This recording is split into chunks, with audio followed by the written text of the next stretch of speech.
ಒಂದೆಡೆ ಕರ್ನಾಟಕ ಕತ್ತಲಲ್ಲಿ ಮುಳುಗಿದೆ. ವಿದ್ಯುತ್ ನೀಡುವ ರಾಯಚೂರು ಶಾಖೋತ್ಪನ್ನ ಕೇಂದ್ರಕ್ಕೆ ಕಲ್ಲಿದ್ದಲು ಬರ್ತಾ ಇಲ್ಲ, ಸಾಕಾಗ್ತಾ ಇಲ್ಲ. ಇದರ ಜೊತೆಗೆ ಇವತ್ತು ಮತ್ತೊಂದು ಆಘಾತ ಕಾದಿತ್ತು. ರಾಯಚೂರು ಶಾಖೋತ್ಪನ್ನ ಕೇಂದ್ರದಲ್ಲಿ ಸ್ಫೋಟ ಸಂಭವಿಸಿದ್ದು 7 ಜನ ಕಾರ್ಮಿಕರು ಗಾಯಗೊಂಡಿದ್ದಾರೆ. ಇಬ್ಬರ ಸ್ಥಿತಿ ಗಂಭೀರವಾಗಿದೆ.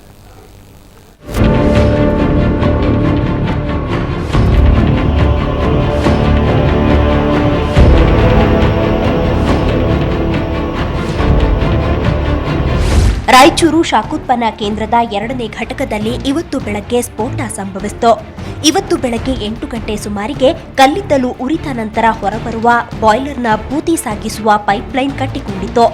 ಆ ವೇಳೆ ಕಾರ್ಮಿಕರು ಪೈಪ್ಲೈನ್ ಸ್ವಚ್ಛಗೊಳಿಸಲು ಮುಂದಾದರು. ಆಗ ಏಕಾಏಕಿ ಸ್ಫೋಟ ಸಂಭವಿಸಿತು. ಆಗ ಕಾರ್ಮಿಕರ ಮೇಲೆ ಸುಡುವ ಬೂದಿ ಸುರಿದ ಪರಿಣಾಮ 7 ಕಾರ್ಮಿಕರು ಗಾಯಗೊಂಡರು.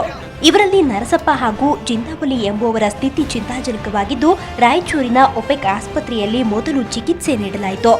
ನಂತರ ಇವರನ್ನ ಚಿಕಿತ್ಸೆಗಾಗಿ ಹೈದರಾಬಾದ್ಗೆ ಕರೆದೊಯ್ಯಲಾಯಿತು. ಉಳಿದ ರಫೀಕ್, ಗುಡಾಸಾಬ್, ಮಲ್ಲಪ್ಪ ಹಾಗೂ ಅಸ್ಲಂ ಎಂಬುವವರಿಗೆ ಚಿಕ್ಕ ಪುಟ್ಟ ಗಾಯಗಳಾಗಿದ್ದು ಅವರನ್ನ ಶಕ್ತಿನಗರದ ಕೆಪಿಸಿ ಆಸ್ಪತ್ರೆಗೆ ದಾಖಲಿಸಲಾಗಿದೆ. ಫುಲ್ ಸ್ಲಾಗ್ ಬರ್ತದೆ ಬಾಟಮ್ ಇಸ್ಲಿಂದ ಬೂದಿ. ಆ ಬೂದಿ ಬಂದ ಟೈಮಿಗೆ ಏನಾಗಿಬಿಡ್ತದೆ, ಅದು ಫುಲ್ ಜಾಮ್ ಆಗಿಬಿಡ್ತದೆ. ಬೈಲರೆಲ್ಲ ಜಾಮ್ ಅದ, ನಾವು ಹೊಡಿಬೇಕದು ಒದೇ ಟೈಮಿಗೆ ಏನಾಗಿಬಿಟ್ಟದ ಅಂದರೆ ಅದು ಒಂದೇ ಸಲ ಏನದಂದೆ ಬಿದ್ದು ಬಿಟ್ಟದ. ಬಿದ್ದಾಗ ಅದು ಯಾಸೆಲ್ಲ ಬಂದು ಹೊಡ್ಕೊಂಡು ಮೈಯೆಲ್ಲ ಇದಾಗಿಬಿಟ್ಟದ. 7-8 ಮಂದಿ ಇದ್ವಿ, ಇವರಿಗೆ ಗಾಯ ಅಷ್ಟೇ, 5-6 ಮಂದಿಗೆ. ಘಟನೆಗೆ ಸಂಬಂಧಪಟ್ಟಂತೆ 3 ಎಂಜಿನಿಯರ್ ಹಾಗೂ ಓರ್ವ ಗುತ್ತಿಗೆದಾರನನ್ನ ಅಮಾನತು ಮಾಡಲಾಗಿದೆ. ಇವತ್ತು ಯೂನಿಟ್ 2 ಟ್ರಿಪ್ ಆಗಿದ್ದಾಗ ಬಾಯ್ಲರ್ನಲ್ಲಿ, ಬಾಯ್ಲರ್ ಡ್ರಮ್ ಅಲ್ಲ, ಬಾಯ್ಲರ್ ಟ್ಯೂಬ್ ಅಂತ ಇರ್ತವೆ, ಅದರೊಳಗಡೆ ನಾವು ಏನು ಈ ಕೋಲ್ ಪೌಡ್ರನ್ನ ಬರ್ನ್ ಮಾಡ್ತೀವಿ, ಆ ಜಾಗದಲ್ಲಿ ಕೋಲ್ ಬರ್ನ್ ಆದಾಗ ಆ್ಯಶ್ ಆಗುತ್ತದೆ. ಆ್ಯಶ್ ಆಗಿ ಕೆಳಗಡೆ ನೀರೊಳಗೆ ಬೀಳುತ್ತೆ. ಆ ನೀರಲ್ಲಿ ಬೀಳೋ ಟೈಮ್ನಲ್ಲಿ ಏನಾಗಿದೆ, ಈ ಸ್ಲ್ಯಾಗ್ ಅಂತ ಹೇಳ್ತೀವಿ, ಅಂದರೆ ಕಟ್ಕೊಂಡ್ಬಿಡ್ತದೆ ಸುತ್ತ. ಆ ಬಾಯ್ಲರ್ ಡ್ರಮ್ ಸುತ್ತ, ಡ್ರಮ್ ಅಲ್ಲ, ಆ ಬಾಯ್ಲರ್ ಏನು ಬಾಕ್ಸ್ ಇದೆ, ಬೆಂಕಿ ಉರಿತಾ ಇರ್ತಾ ಒಳಗಡೆ, ಅದರೊಳಗಡೆ. ಶಾಖೋತ್ಪನ್ನ ಘಟಕದಲ್ಲಿ ಕೆಲಸ ಮಾಡುವ ಕಾರ್ಮಿಕರಿಗೆ ಸುರಕ್ಷತಾ ಕ್ರಮ ಕೈಗೊಳ್ಳಬೇಕು. ಇಲ್ಲದಿದ್ದರೆ ಇಂಥ ಅವಘಡಗಳಿಗೆ ಕಾರ್ಮಿಕರು ಬಲಿಯಾಗಬೇಕಾಗತ್ತೆ. ಇನ್ನು ಆರ್ಟಿಪಿಎಸ್ನಲ್ಲಿ ನಿನ್ನೆ ತಾನೇ ವಿದ್ಯುತ್ ಉತ್ಪಾದನೆ ಚೇತರಿಸಿಕೊಂಡಿತ್ತು. ಇಂದು ಅವಘಡ ಸಂಭವಿಸುತ್ತಿದ್ದಂತೆಯೇ ಮತ್ತೆ 2ನೇ ಘಟಕ ಸ್ಥಗಿತಗೊಂಡಿದೆ. ಹೀಗಾಗಿ 4 ಘಟಕಗಳು ಸ್ಥಗಿತಗೊಂಡಿದ್ದು ಮತ್ತೆ ವಿದ್ಯುತ್ ಉತ್ಪಾದನೆ ಕುಸಿದಿದೆ. ಪ್ರಸ್ತುತ 4 ಘಟಕಗಳಿಂದ ಕೇವಲ 650 ಮೆಗಾವ್ಯಾಟ್ ವಿದ್ಯುತ್ ಮಾತ್ರ ಉತ್ಪಾದನೆಯಾಗ್ತಿದೆ. ಗುರುರಾಜ್ ಹುಗಾರ್, ಸುವರ್ಣ ನ್ಯೂಸ್ 24/7, ರಾಯಚೂರು. ಬಹುನಿರೀಕ್ಷೆಯ ಶಿಂಧೆ ಮತ್ತು ಕೇಂದ್ರ ಸಚಿವ ಶಿಂಧೆ ಮತ್ತು ಶೋಭಾ ಕರಂದ್ಲಾಜೆ ಮಧ್ಯದ ಭೇಟಿ ಅಂತ್ಯಗೊಂಡಿದೆ. ವಿದ್ಯುತ್ ಉತ್ಪಾದನೆ ಮಾಡೋ ಜವಾಬ್ದಾರಿಕೆ ರಾಜ್ಯ ಸರ್ಕಾರದ ಮಾತನ್ನು ಹೇಳಿದ್ದಾರೆ. ಈ ಬಗ್ಗೆ ಸುದ್ದಿ ನೋಡಿ.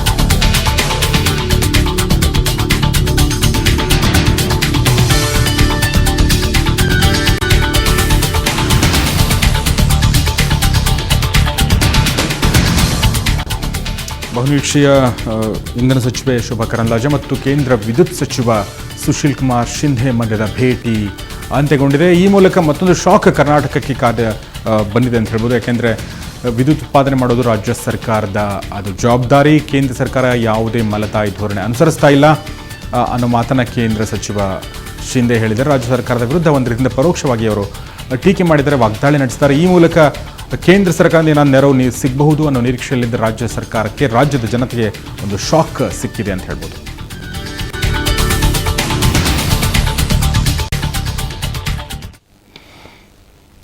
ಇನ್ನು ಇದರೊಂದಿಗೆ ಮಂಡ್ಯ ಜಿಲ್ಲೆಯಲ್ಲೂ ವಿದ್ಯುತ್ ಸಮಸ್ಯೆ ಮಿತಿ ಮೀರಿದೆ. ಜಿಲ್ಲೆಯ ಗ್ರಾಮಾಂತರ ಪ್ರದೇಶಗಳು ಕಳೆದ 1 ವಾರದಿಂದ ಕಗ್ಗತ್ತಲಲ್ಲಿ ಮುಳುಗಿವೆ. ಪರಿಣಾಮವಾಗಿ ರೈತರು ಹಾಗೂ ಗ್ರಾಮೀಣ ಭಾಗದ ಜನರು ಬೀದಿಗಿಳಿದಿದ್ದಾರೆ. ಮಂಡ್ಯ ತಾಲೂಕಿನ ದುದ್ದ ಹೋಬಳಿಯ ಜನರು ಚೆಸ್ಕಾಂ ಕಚೇರಿಗೆ ಮುತ್ತಿಗೆ ಹಾಕಿ ಪ್ರತಿಭಟನೆ ನಡೆಸಿದರು. ವಿದ್ಯುತ್ ಇಲ್ಲದೆ ಕುಡಿಯುವ ನೀರಿಗೂ ಹಾಹಾಕಾರ ಉಂಟಾಗಿದೆ ಎಂದು ರೈತರು ಆಕ್ರೋಶ ವ್ಯಕ್ತಪಡಿಸಿದರು.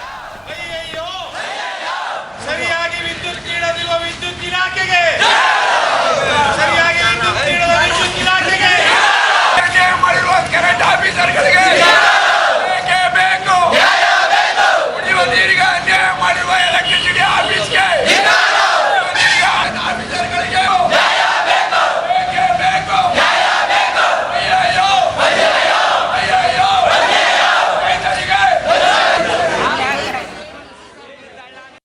ಸಮಸ್ಯೆ 20 ದಿವಸದಿಂದ ಇದಾಗ್ಬಿಟ್ಟಿದೆ. ನಮಗೆ 5 ದಿವಸದಿಂದ ಫುಲ್ ಕರೆಂಟೇ ಇಲ್ಲ. ನಮಗೆ ಕುಡಿಯೋ ನೀರಿಗೂ ತುಂಬಾ ತೊಂದರೆಯಾಗಿ ನಾವು ಕತ್ಲೆಯಲ್ಲಿದ್ದೀವಿ. ಆ ಸಮಸ್ಯೆಗೋಸ್ಕರ ಇಷ್ಟು ಜನ ಎಲ್ಲ ನಾವು ಇಲ್ಲಿ ಬಂದು ಇವರೆಲ್ಲ ಕೇಳಬೇಕಾಗಿದೆ. ಅದೇ ನಮಗೆ ತೊಂದರೆ ಆಗಿರೋದು. ಅದು ನಮಗೆ ಪ್ರಯಾಣ ಮುಗಿಯೋವರೆಗೂ ನಾವು ಹೋರಾಟ ಮಾಡುತ್ತಲೇ ಇರ್ತೀವಿ. ನಮ್ಮ ಮಳೆನೂ ಇಲ್ಲ, ನೀರು ಇಲ್ಲ, ಕುಡಿಯೋಕ್ಕೂ ನೀರಿಲ್ಲ. ನಾನು ಯಾರೋ ತಿರೋಗ್ಬಿಟ್ಟು ಲೋಕಪವನಿ 8 ಕಿಲೋಮೀಟ್ರ್ ಮುಂದಕ್ಕೆ ಹೋಗಿ ಸ್ನಾನ ಮಾಡ್ಕೊಂಡಿರೋ ಸಾಂಪ್ಗಳು ತಗೊಂಡು ಊರೊಳಗೆ ಕುಡಿಯೋಕ್ಕೆ ಮಕ್ಳಿಗೂ ವಿದ್ಯಾಭ್ಯಾಸ ಇಲ್ಲ. ಹೀಗೆ ಒಂದೆಡೆ ಕತ್ತಲಾದಾಗ ಬೆಳಕು ನೀಡೋಕೆ ಕರೆಂಟ್ ಇಲ್ಲ, ಇನ್ನೊಂದು ಕಡೆ ಹಗಲಲ್ಲೇ ಬೀದಿ ದೀಪ ಉರಿದು ಇರುವ ವಿದ್ಯುತ್ ಕೂಡ ಪೋಲಾಗ್ತಾ ಇದೆ. ಆದರೆ ಅದು ಕೇವಲ ಒಂದು ಕಡೆ ಮಾತ್ರವಲ್ಲ, ರಾಜ್ಯದ ವಿವಿಧೆಡೆ ಹೀಗೆ ಹಗಲಲ್ಲೂ ಕೂಡ ಬೀದಿ ದೀಪಗಳು ಆರೋ ಲಕ್ಷಣವೇ ಇಲ್ಲ.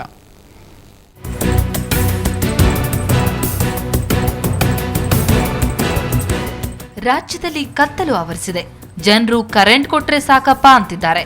ಹೀಗಿರುವಾಗ ಧಾರವಾಡದ ಮಣ್ಣಿಕಿಲ್ಲಾ ಮಾರ್ಕೆಟ್ ಪ್ರದೇಶದಲ್ಲಿ ಹಗಲಲ್ಲೇ ಬೀದಿ ದೀಪಗಳು ಉರಿಯುತ್ತಿವೆ.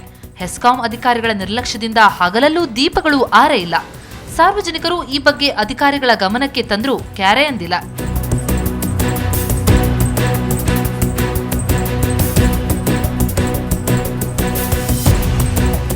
ಇನ್ನು ಚಾಮರಾಜನಗರದಲ್ಲೂ ಇದೇ ಸ್ಥಿತಿ.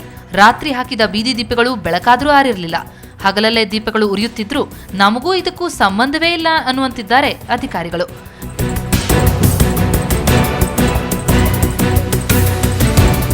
ಅತ್ತ ಬಿಸಿಲನಾಡು ಗುಲ್ಬರ್ಗಾದಲ್ಲೂ ಇದೇ ಕಥೆ. ನಗರದ ರಿಂಗ್ ರೋಡ್ ರಸ್ತೆಯಲ್ಲಿ ಹಗಲಲ್ಲಿ ಬೀದಿ ದೀಪಗಳು ಉರಿಯುತ್ತಿವೆ. ಸುಮಾರು 15ರಿಂದ 20 ಬೀದಿ ದೀಪಗಳು ಬೆಳಗ್ಗೆಯಿಂದಲೇ ಉರಿತಿದ್ವು.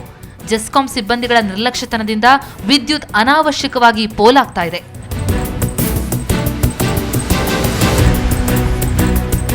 ಕಲ್ಲಿದ್ದಲು ಇಲ್ಲದೆ ವಿದ್ಯುತ್ ಉತ್ಪಾದನೆ ಕಡಿಮೆಯಾಗಿದೆ. ಪರಿಣಾಮ ಕರೆಂಟ್ ಇಲ್ಲದೆ ಕರ್ನಾಟಕ ಕತ್ತಲಲ್ಲಿ ಮುಳುಗಿದೆ. ಹೀಗಿರುವಾಗ ಇರೋ ವಿದ್ಯುತ್ ಕೂಡ ಪೋಲಾದ್ರೆ ಹೇಗೆ? ಅಧಿಕಾರಿಗಳು ಕುಂಭಕರ್ಣ ನಿದ್ದೆಯಿಂದ ಎದ್ದು ಇತ್ತ ಗಮನ ಹರಿಸಲಿ ಅಂತಿದ್ದಾರೆ ನಾಗರಿಕರು. ಬ್ಯೂರೋ ರಿಪೋರ್ಟ್, ಸುವರ್ಣ ನ್ಯೂಸ್ 24/7. ಇನ್ನು ರಾಜ್ಯದಲ್ಲಿ ವಿದ್ಯುತ್ ಸಮಸ್ಯೆಗೆ ಸಂಬಂಧಪಟ್ಟಂತೆ ಕೇಂದ್ರಕ್ಕೆ ಇಂಧನ ಸಚಿವರ ನಿಯೋಗ ಈಗಾಗಲೇ ಹೋಗಿದ್ದು ಭೇಟಿಯಾಗಿದ್ದು ಕೂಡ ಗೊತ್ತು. ಇಂದು ಮತ್ತು ನಾಳೆ ಕಲ್ಲಿದ್ದಲು ಹಾಗೂ ಇಂಧನ ಸಚಿವರೊಂದಿಗೆ ಮಾತುಕತೆ ನಡೆಸಿ ಅಗತ್ಯ ವಿದ್ಯುತ್ಗೆ ಬೇಡಿಕೆ ಇಡಲಾಗುವುದೆಂದು ಮುಖ್ಯಮಂತ್ರಿ ಸದಾನಂದ ಗೌಡ ಹೇಳಿದ್ದಾರೆ. ಈಗಾಗಲೇ ಶಿಂಧೆ ಅವರೊಂದಿಗಿನ ಭೇಟಿಯ ಫಲಶ್ರುತಿ ಏನಾಯಿತು ಅನ್ನೋದನ್ನು ನಾವು ನೋಡಿದ್ವಿ. ಶಿವಮೊಗ್ಗದಲ್ಲಿ ಮಾತನಾಡಿದ ಅವರು ರಾಜ್ಯದ ಸಕ್ಕರೆ ಕಾರ್ಖಾನೆಗಳಿಂದಲೂ ವಿದ್ಯುತ್ ಪಡೆಯುವ ಬಗ್ಗೆ ಮಾತುಕತೆ ನಡೆಸಲಾಗಿದೆ ಎಂದು ಹೇಳಿದ್ದಾರೆ.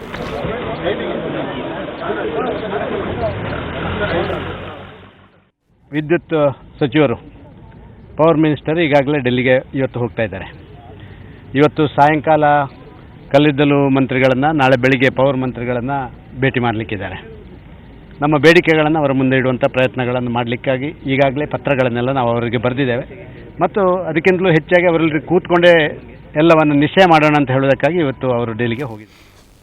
ಇನ್ನು ಕಲ್ಲಿದ್ದಲು ಪೂರೈಸುವಂತೆ ಕೇಂದ್ರ ಸರ್ಕಾರಕ್ಕೆ ರಾಜ್ಯ ಸರ್ಕಾರ ಯಾವುದೇ ಪ್ರಸ್ತಾಪ ಸಲ್ಲಿಸಿಲ್ಲ. ಅಲ್ಲದೆ ಬರ ಪರಿಸ್ಥಿತಿಗೆ ಸಂಬಂಧಪಟ್ಟಂತೆ ಕೂಡ ಯಾವುದೇ ಮಾಹಿತಿ ನೀಡಿಲ್ಲ. ಇದ್ಯಾವುದು ತಿಳಿಯದೆ ಈಶ್ವರಪ್ಪ ಕೇವಲ ವಿರೋಧ ಪಕ್ಷದ ವಿರುದ್ಧ ಕಿಡಿಕಾರುತ್ತಿದ್ದಾರೆ ಎಂದು ಮಾತನಾಡಿದ್ದು ಪ್ರತಿಪಕ್ಷದ ನಾಯಕ ಸಿದ್ದರಾಮಯ್ಯ. ಬಳ್ಳಾರಿಯ ಬರ ಪೀಡಿತ ಪ್ರದೇಶಗಳಿಗೆ ಭೇಟಿ ನೀಡಿ ಮಾತನಾಡಿದ ಅವರು ಬರ ಮತ್ತು ವಿದ್ಯುತ್ ಕ್ಷಾಮದ ಬಗ್ಗೆ ಅಗತ್ಯ ಕ್ರಮ ತೆಗೆದುಕೊಳ್ಳಲು ರಾಜ್ಯ ಸರ್ಕಾರ ವಿಫಲಗೊಂಡಿದೆ ಎಂದು ವಾಗ್ದಾಳಿ ನಡೆಸಿದರು.